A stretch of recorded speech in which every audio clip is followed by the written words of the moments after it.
Hello everyone, welcome back to our YouTube channel Vision Classes. तो आज हम एक नए टॉपिक को डिस्कस करने जा रहे हैं जिसका नाम है बोर्स एटॉमिक मॉडल। ये केमिस्ट्री का ही एक इम्पॉर्टेंट टॉपिक तो है ही, साथ ही साथ कॉम्पिटिटिव एग्जाम्स का भी बहुत ही पसंदीदा टॉपिक है। रिसेंट एग्जाम्स में देखा गया है कि इसमें बहुत से क्वेश्चन इस टॉपिक से पूछे गए हैं और ट्वेल्थ एग्जामिनेशन और IIT जैम और नीट का भी बहुत ही फेवरेट टॉपिक है। तो इस वीडियो में आप बने रहें और कुछ नया सीखेंगे आज हम। तो चलिए शुरू करते हैं without wasting any time, let's begin. जैसा कि आप इस स्लाइड में देख पा रहे हैं, हमारा टॉपिक है bourse model of an atom. तो सबसे पहले हम ये जान लेते हैं कि ये बोर्स मॉडल दिया किसने है। The bourse model of an atom was proposed by Niels Bohr in 1915। It's came into existence with the modification of Rutherford's model of an atom. अब देखा क्या गया कि जैसे हमने अपने प्रीवियस लेक्चर में रदरफोर्ड मॉडल को डिस्कस किया था, तो उसमें कई एक तरह के ड्रॉबैक्स थे। उस ड्रॉबैक को ओवरकम करने के लिए नील बोर ने आगे स्टडी किया एटम के ऊपर और उन्होंने अपनी डिस्कवरी में कुछ अपने पोस्टुलेट्स बताए जो कि हम आगे डिस्कस करेंगे। और उन्होंने अपना मॉडल दिया जिसको हमने बोर्स मॉडल के नाम से जाना। तो वो कब दिया उन्होंने? 1915 में। ओके, तो it is came into existence with the modification of Rutherford's model of an atom. Rutherford's model introduced a nuclear model of an atom in which he explained that nucleus positively charged is surrounded by a negatively charged particle। तो जैसा कि हमने previous lecture में पढ़ा था कि Bohr's model ने जो अपना न्यूक्लियर मॉडल दिया था, उसमें क्या बताया कि जो एटम है वो एक जो सेंटर है उसमें वो न्यूक्लियस है जो कि पॉजिटिवली चार्ज है और उसके आस-पास जो एरिया है वो क्या है? नेगेटिवली चार्ज इलेक्ट्रॉन है। तो इसी में कई एक ड्रॉबैक्स देखे गए, जिस ड्रॉबैक को दूर करने के लिए बोर्स ने अपनी डिस्कवरी करी और बोर्स ने कुछ नया इनोवेटिव निकाला जिसको उन्होंने bourse model of an atom के नाम से डिस्क्राइब किया। तो आइए नेक्स्ट स्लाइड में चलते हैं और उसको कुछ स्टडी करते हैं। यहाँ पे अब हम कुछ इंट्रोडक्शन ऑफ बोर्स मॉडल पे बात कर लेते हैं। The bourse theory modifies the atomic structure model by explaining that electrons moves in a fixed orbit shells and not anywhere in between. He also explained that each orbit shells has a fixed energy. Rutherford explained that nucleus of an atom and Bohr modified that model into electron and its energy level. जैसा कि bore ने सिर्फ ये बताया था कि एक atom होता है, उसके बीच में एक पॉजिटिवली चार्ज सेंटर होता है और आसपास इलेक्ट्रॉन होते हैं। बस इतना ही कुछ ब्रीफ कर पाया था रदरफोर्ड्स मॉडल। फिर बोर्स ने जो अपनी स्टडी में क्या पाया कि जो आसपास जो इलेक्ट्रॉन्स हैं वो एक प्रॉपर ऑर्बिट्स और शेल्स में हैं। वो कहीं ऐसे ही नहीं अरेंज्ड हैं, वो एक स्पेसिफिक ऑर्बिट के अंदर बैठे हुए हैं और उनकी अपनी एक एनर्जी है। बोर्स ने अपनी फाइंडिंग में ये पाया। आगे बढ़ते हैं। The Bohr's model consist of a small nucleus positively charge surrounded by a negative electrons moving around the nucleus in orbit. तो जैसा कि मैंने बताया कि वो रदरफोर्ड के मॉडल पे उन्होंने ये बताया था कि एक एटम होता है, उसका एक सेंटर है जो कि एक न्यूक्लियस है और वो क्या है, कैसा है? पॉजिटिवली चार्ज है जिसके आसपास का एरिया इलेक्ट्रॉन है। बट यहाँ पे एक नई चीज पता चली कि वो पॉजिटिवली चार्ज तो है ही, साथ ही साथ नेगेटिव इलेक्ट्रॉन्स उसके अराउंड जो न्यूक्लियस के हैं वो एक ऑर्बिट में रिवॉल्व कर रहे हैं, वो एक स्टेशनरी स्टेट में नहीं है। Bohr's found that an electron located away from the nucleus has a more energy and the electron which is closer to the nucleus has less energy। तो बोर्स ने पाया कि जो इलेक्ट्रॉन न्यूक्लियस के बेहद करीब है उसकी एनर्जी कम है और जो इलेक्ट्रॉन न्यूक्लियस से काफी दूर है उसकी एनर्जी बहुत ज्यादा है। आइए पहले हम बोर्स मॉडल का एक डायग्राम देख लेते हैं ताकि आप बेटर अंडरस्टैंड कर पाओ टॉपिक को। चलिए आगे बढ़ते हैं। अब इस स्लाइड में आप देख सकते हैं कि ये कुछ सर्कुलर अरेंजमेंट्स दिखाए गए हैं और उसमें कुछ ये डिनोशन किए गए हैं और साथ में हेडिंग पड़ी है बोर्स एटॉमिक मॉडल। तो यही वो मॉडल है जो बोर्स ने दिया। यहाँ पे आप देखिए तो ये एक एटम का अरेंजमेंट दिखाया गया है, इनसाइड अरेंजमेंट है कि एटम के अंदर एक पॉजिटिवली चार्ज सेंटर है जिसे न्यूक्लियस नाम दिया गया है। अब जैसा कि रदरफोर्ड ने बताया था कि ये एक पॉजिटिव सेंटर है, यहाँ तक तो बात ठीक है। फिर आगे रदरफोर्ड ने कहा था कि यहाँ का जो एरिया है उसमें इलेक्ट्रॉन्स बस पड़े हुए हैं, उसके बारे में उनके पास कोई इंफॉर्मेशन नहीं थी। बट बोर्स ने अपनी स्टडी और फाइंडिंग्स में क्या पाया कि जो ये सर्कुलर अरेंजमेंट्स हैं ये एक तरह की क्या है? ऑर्बिट्स हैं। ये इसकी भी अपनी एक एनर्जी लेवल है, अपना एक ऊर्जा केंद्र है। इस एनर्जी लेवल में ही वो इलेक्ट्रॉन्स रिवॉल्व करते हैं। जैसा कि आप देख सकते हैं कि पहली एनर्जी है जिसको उन्होंने के ऑर्बिट से डिनोट किया है, इसकी कैपेसिटी है 2। एल ऑर्बिट है, इसकी कैपेसिटी है 8। एम ऑर्बिट है, इसकी कैपेसिटी 18 है एंड सिमिलरली एन ऑर्बिट है, इसकी कैपेसिटी 32 है। अब जैसा कि उन्होंने बताया कि इलेक्ट्रॉन एक स्पेसिफिक ऑर्बिट में रिवॉल्व करता है, जैसा कि आप देख सकते हैं कि ये एक ऑर्बिट है जिसमें इलेक्ट्रॉन रिवॉल्व कर रहा है। और उन्होंने एक चीज और फाइंड की कि जो चीज न्यूक्लियस के जितना करीब होगी उसकी एनर्जी क्या होगी? उतनी ही कम होगी। इट मीन्स कि ये जो के शेल है, के शेल में जो भी इलेक्ट्रॉन होगा वो न्यूक्लियस से इतनी करीब है, इसकी वजह से उसका एनर्जी क्या होगा? बहुत ही लो होगा। और वही वाइस वर्सा अगर हम बात करें तो एन ऑर्बिट को अगर हम देखते हैं तो ये न्यूक्लियस से क्या है, काफी दूर है।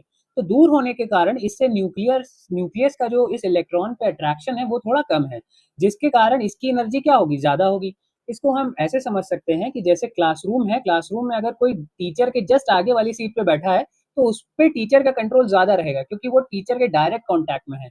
और वही वो बैक बेंचर जो पीछे बैठ के शैतानियां कर रहा है, उस पे टीचर का कंट्रोल थोड़ा कम रहेगा। इसको हम वैसे भी समझ सकते हैं कि ये है हमारा न्यूक्लियस, इसके आसपास क्या है, इलेक्ट्रॉन्स, और वो एक स्पेसिफिक ऑर्बिट में रिवॉल्व कर रहे हैं, और उस ऑर्बिट की भी अपनी कैपेसिटी है। हर ऑर्बिट में ऐसे नहीं इलेक्ट्रॉन फिल हुए जा रहे हैं, जैसा कि आप भी जानते हैं कि हर घर की एक कैपेसिटी होती है, उसमें लिमिटेड नंबर ऑफ पीपल्स ही रह सकते हैं। जैसे आपका घर है, आपके घर में हो सकता हो 4 रूम बने हो, 8 रूम बने हो, या 2 रूम सेट वाला रूम हो। वैसे ही हर ऑर्बिट का अपनी एक स्पेसिंग होती है। जैसे कि के ऑर्बिट है, वो न्यूक्लियस के बेहद करीब है, इसलिए इसकी स्पेसिंग कितनी है, सिर्फ 2 की है। तो मतलब इसमें से 2 इलेक्ट्रॉन्स ही आ सकते हैं।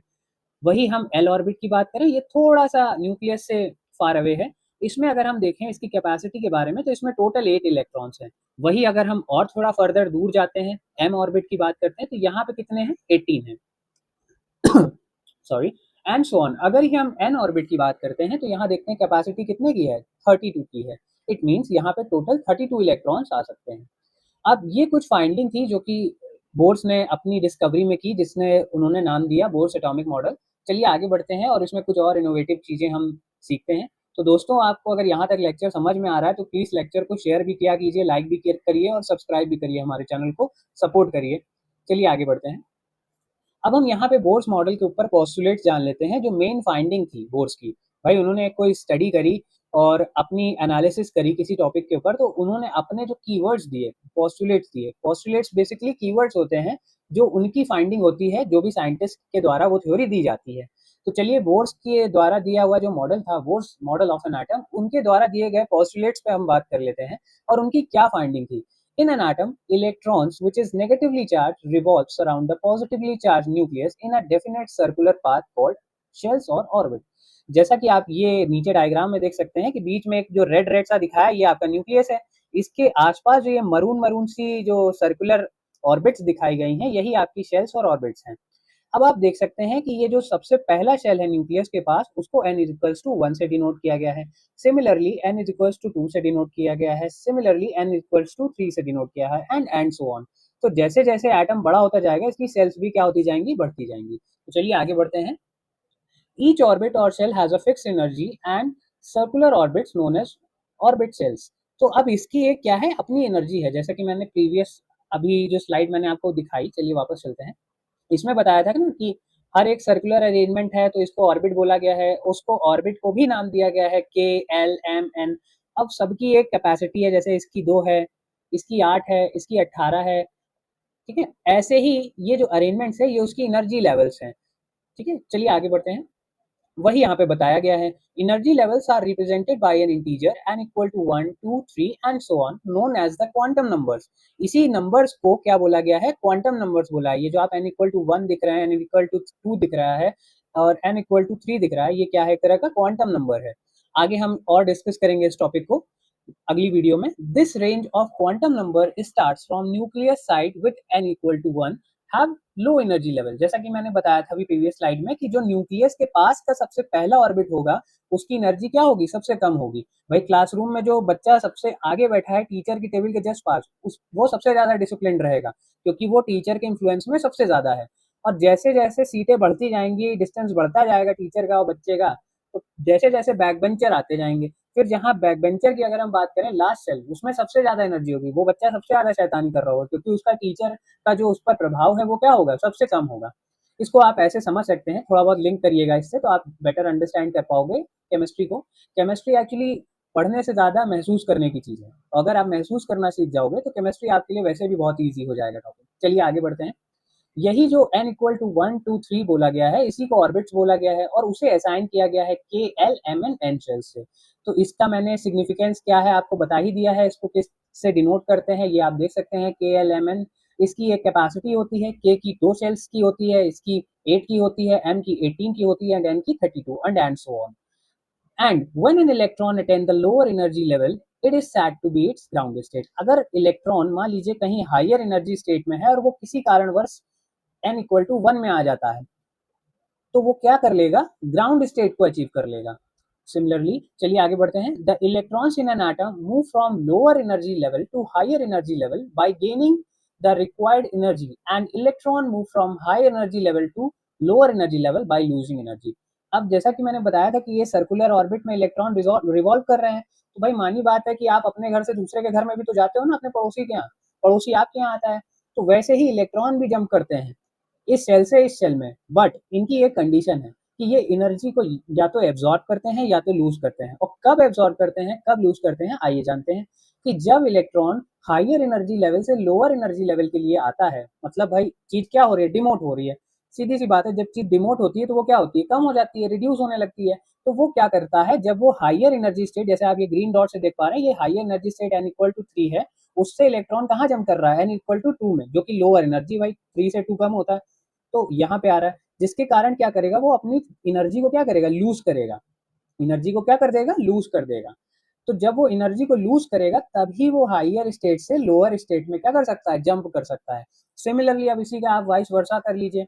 अब यही इलेक्ट्रॉन मान लीजिए यहाँ से यहाँ जाना चाहता है, n इक्वल टू 2 से n इक्वल टू 3 में जाना चाहता है, तो क्या करेगा, वो एनर्जी को क्या करेगा, सिस्टम से एब्जॉर्ब करेगा। वो एनर्जी क्या कर लेगा, एब्जॉर्ब कर लेगा। जब एनर्जी एब्जॉर्ब कर लेगा तो वो n इक्वल टू 2 ऑर्बिट से जंप करके कहाँ चला जाएगा, n इक्वल टू 3 ऑर्बिट में। मतलब जैसे ही टीचर का प्रभाव खत्म होगा, वो जो पहला बच्चा है, जैसे ही क्लास का फर्स्ट ओवर कंप्लीट होगा, टीचर दूसरे क्लास में जाएगा, वैसे ही वो जो n इक्वल टू 1 में है या n इक्वल टू 2 में टीचर से प्रभावित बच्चा है, वो तुरंत भाग के कहाँ जाएगा, अपने बैक बेंचर के पास, बैक बेंचर वाली कुर्सी पे जाना पसंद करेगा। तो वही प्रोसेस है इसमें कि जैसे ही वो एनर्जी एब्जॉर्ब करेगा तो वो ग्राउंड स्टेट से कहाँ जाएगा, एक्साइटेड स्टेट में जाएगा। मतलब अपनी ग्राउंड स्टेट जो n इक्वल टू 1 2 है, सपोज 2 है, तो 2 से अगर वो एनर्जी एब्जॉर्ब करके कहाँ जाएगा, 3 में जाएगा या 4 में जाएगा या 5 में जाएगा। और जब ग्राउंड स्टेट से एक्साइटेड स्टेट से ग्राउंड स्टेट में आना होगा तो क्या करेगा, उल्टा काम करेगा, एनर्जी लूज करेगा। लूज करते करते करते करते वो कहाँ आ जाएगा, n इक्वल टू 2 में आ जाएगा, या 5 टू 4 में आएगा, फिर 4 टू 3 में आएगा, फिर 3 टू 2 में आएगा। ओके, तो आई होप आप समझ गए होंगे जो बोर्स का पोस्टुलेट है। चलिए आगे नेक्स्ट स्लाइड में बढ़ते हैं। अब इस स्लाइड में हम लिमिटेशंस पे बात कर लेते हैं। जो बोर्स मॉडल की भी अपनी लिमिटेशन थी, जैसे रदरफोर्ड मॉडल की एक लिमिटेशन थी, बोर्स मॉडल की भी कुछ लिमिटेशंस पाई गई। अब क्या है, चलिए आगे पढ़ते हैं। Bohr's model of an atom fail to explain the Zeeman effect. अब ये जीमन इफेक्ट क्या है, जब भी एटम को हम किसी मैग्नेटिक फील्ड से इंट्रोड्यूस कराते हैं तो उसमें कुछ स्पेक्ट्रल चेंजेस होते हैं। स्पेक्ट्रल चेंजेस को ही जीमन इफेक्ट बोला गया है। जो भी स्पेक्ट्रल चेंजेस देखे गए उसको जीमन इफेक्ट नाम दिया गया। सिमिलरली अब हम उसी इलेक्ट्रिक फील्ड सॉरी एटम को इलेक्ट्रिक फील्ड में रख रहे हैं। यहाँ पे हम जीमन इफेक्ट में किस काहे में रख रहे थे, मैग्नेटिक फील्ड में रख रहे थे, मैग्नेटिक फील्ड में रख रहे थे। और यहाँ पे हम किस में रख रहे हैं, उसको इलेक्ट्रिक फील्ड में रख रहे हैं। अब एटम को अगर हम इलेक्ट्रिक फील्ड से इंट्रोड्यूस कराएंगे तो जो उसमें स्पेक्ट्रल चेंजेस होंगे उसको हम क्या बोलते हैं, स्टार्क इफेक्ट। ओके, और जो मैग्नेटिक फील्ड में आने पे होते हैं उसको हम क्या बोलते हैं, जीमन इफेक्ट। तो ये कुछ स्पेक्ट्रल फिनोमिना भी था जिसपे वो फेल कर रहा था बोर्स मॉडल। आइए आगे नेक्स्ट पॉइंट पे बढ़ते हैं। It violates the Heisenberg's uncertainty principle. अब हाइजेनबर्ग की भी जो अनसर्टेनिटी प्रिंसिपल थी, उसका भी जो पैरामीटर था, ये उसको भी फेल कर रहा था, उस पर भी खरा नहीं उतर रहा था। इस टॉपिक को हम आगे डिस्कस करेंगे अपनी नेक्स्ट वीडियो में। It could not explain the spectra obtain from larger atoms. अब क्या था भाई, जैसे हाइड्रोजन एक छोटा एटम है, फिर हम और आगे बढ़ रहे हैं, जैसे बड़े बड़े एटम्स के लिए हम बढ़ते हैं, जैसे कैल्शियम के लिए पास पहुंच गए हम, फॉस्फोरस हो गया एंड सो ऑन, हम आयरन के पास पहुंच गए, गोल्ड के पास पहुंच गए। तो जैसे जैसे हम आगे बढ़ते जाएंगे पीरियोडिक टेबल में, तो एटम का साइज भी क्या होता जाएगा, बढ़ता जाएगा।